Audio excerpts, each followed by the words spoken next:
morning, third graders. How are you? It is Thursday, April 30th, the last day of April. This is lesson 2 in math. I can present and solve word problems with unknown add-ins and unknown factors. So add-ins means we're going to be adding and subtracting.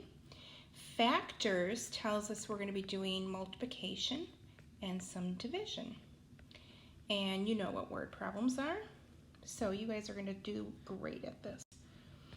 So this is found on page, I just turned my page. You will see this on page 393.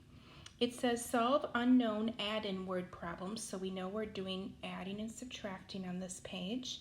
Draw a math mountain and write and label an equation with a variable, then solve each problem. A variable, we worked with those early in the year. Instead of putting a box to say we don't know the answer, you can pick a letter to point out that you don't know that answer. So, put together, take apart, unknown add-in. There are 90 girls and some boys in an after-school program. 160 children were in the program in all. How many boys were in the after-school program? So we know that there's 160 kids in all, and we know that there's 90 girls, but we do not know how many boys. So I'm going to put B for boys. So one way to solve this would just be to say 90 plus the variable, and I picked B, you can pick any letter you want, equals 160. Another way to write this equation is to say 160 minus 90, those are the girls, equals B. Well, I know that 16 minus 9 is 7, so 160 minus 90 is 70. So now I know that B equals 70 boys.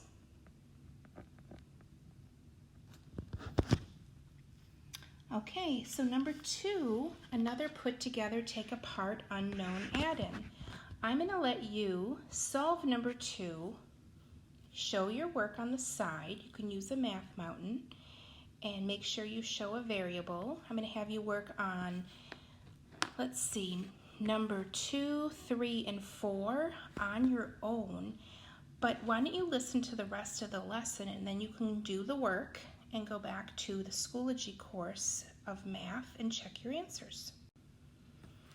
So here is the next page, and this is page 394, and this is the problem from the previous page. It was about the girls being at the after-school program.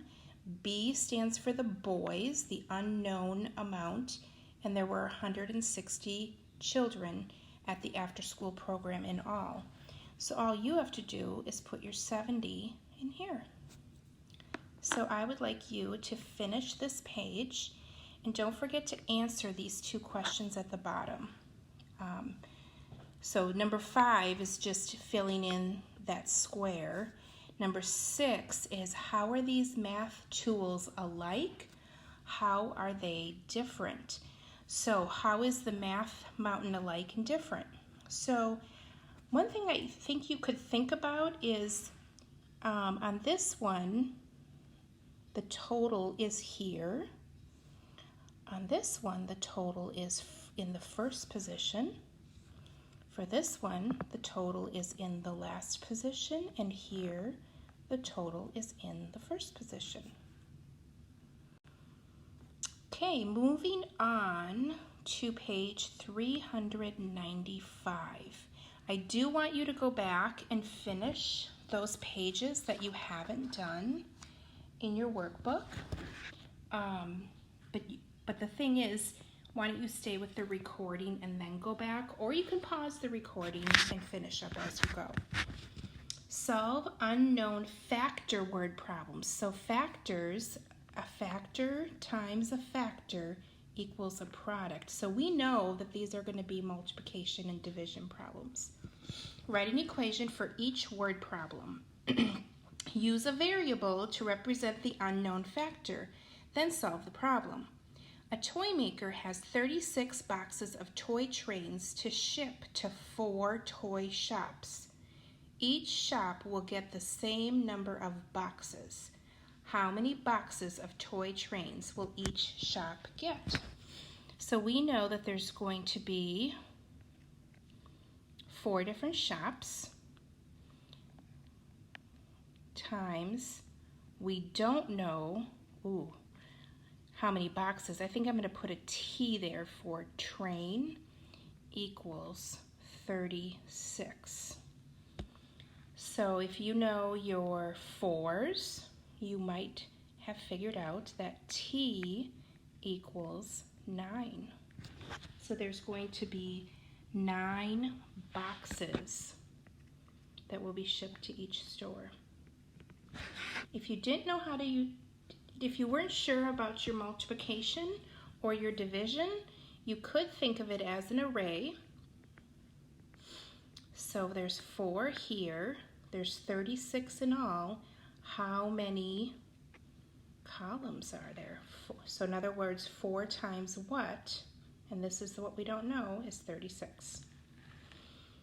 So I'm going to have you continue with number 8, 9, and 10 on your own. You can pause and do that right now, or you can continue and listen to the next page. So this is just continued. Solve unknown word problems. So once again, it's factors, and we're going to use a variable to represent the unknown factor. Daniel is setting up seats for the 3rd grade play. There are 6 seats in each row. There are 54 seats in all. How many rows are there? So we did a lot with arrays this year, and I know that you guys know how to do arrays. So there's 6 seats in each row, right? We don't know how many rows there are. They didn't tell us that, but we do know that there's 54 seats in all. So we can do it one of 2 ways. We could say 54 divided by 6